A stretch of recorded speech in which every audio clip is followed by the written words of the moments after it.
Hello guys, mumeze mute? WhatsApp ni Kigali, yaba ari mu nkengero z'umujyi wa Kigali, ndavuga za Kamonyi, za Nyamata, hose ndabashuhuje, za Rwamagana ndetse n'abari mu ntara za kure cyane ndabashuhuje.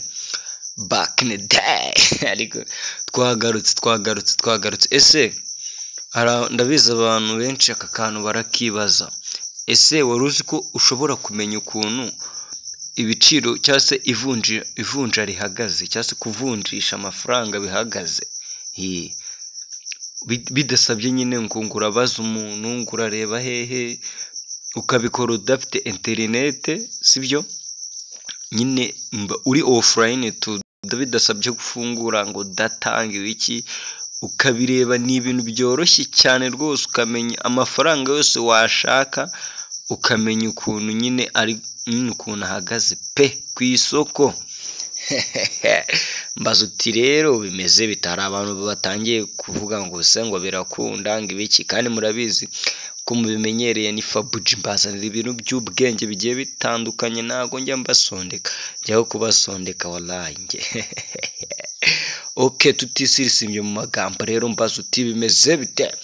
Urifashisha icyo bita calculator cyangwa se calculatrice, sinzi uko bikoresha, cyangwa se iyi boro ukoresha tugiye guteranya.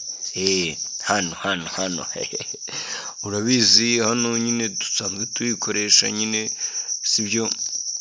Turimo guteranya iki nyine bimurabizi, sibyo? Ariko none ndagira ngo mbereka kandi kantu karimo hano muri calculator k'ubwenge utaruzi. Akandakeka nta bantu benshi bakazi cyane, gusa nta kantu k'ubwenge, mvugira ngo akantu k'ubwenge. Okay, twagiye. Urabona wamaze kuza hano muri calculator yawe, na phone itagira calculator, urabona aka kantu aka kasa karimo utu tuboro tubiri tw'uduheto, uragakanda. Urabona hano hari online currency convert, nyine irakonvatinga igahita kwereka bitewe n'ibihugu wahisemo, ukamenya uko ayo mafaranga ahagaze, sibyo? Ni ukuvuga ngo hano wenda hambere biraterwa n'igihugu uherereyemo, cyangwa se n'igihugu ushaka kumenya iryo vunjisha uko bihagaze.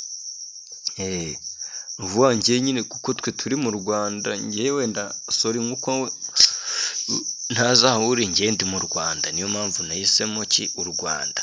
Noneho hano wenda amafaranga nshaka kumenya ni ama-euro ukuntu ahagaze,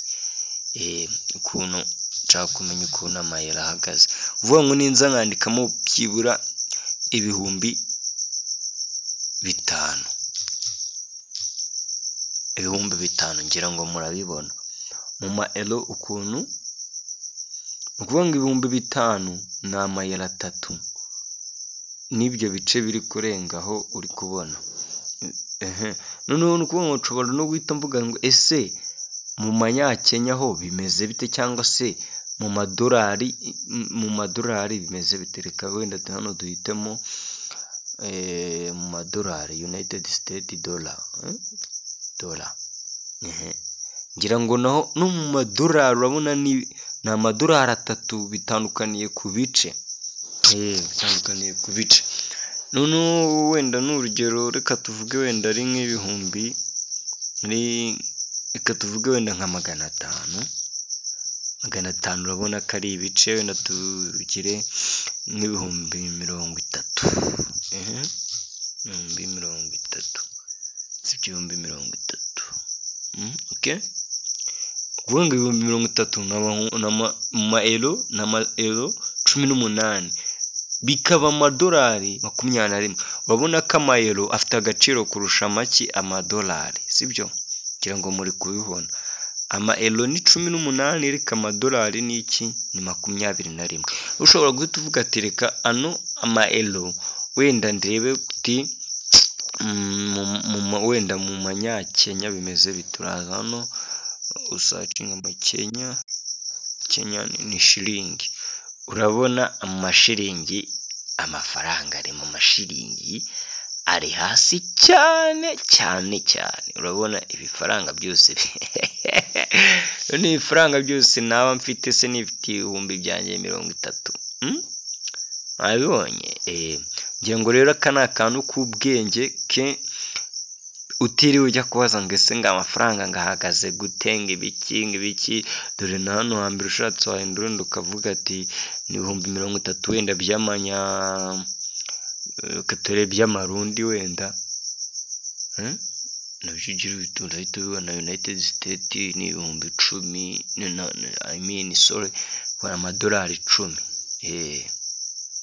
Kira ngo mwabibonye aka ni akantu wakora wibereye iwawe bitagusabye internet offline kabisa, kandi ibintu bigakunda neza cyane ukareba kwivunjisha rihagaze. Nk'ibisanzwe rero yari umuhungu wanyu Fab G, mukora icyo bita subscribe, like and share, comment.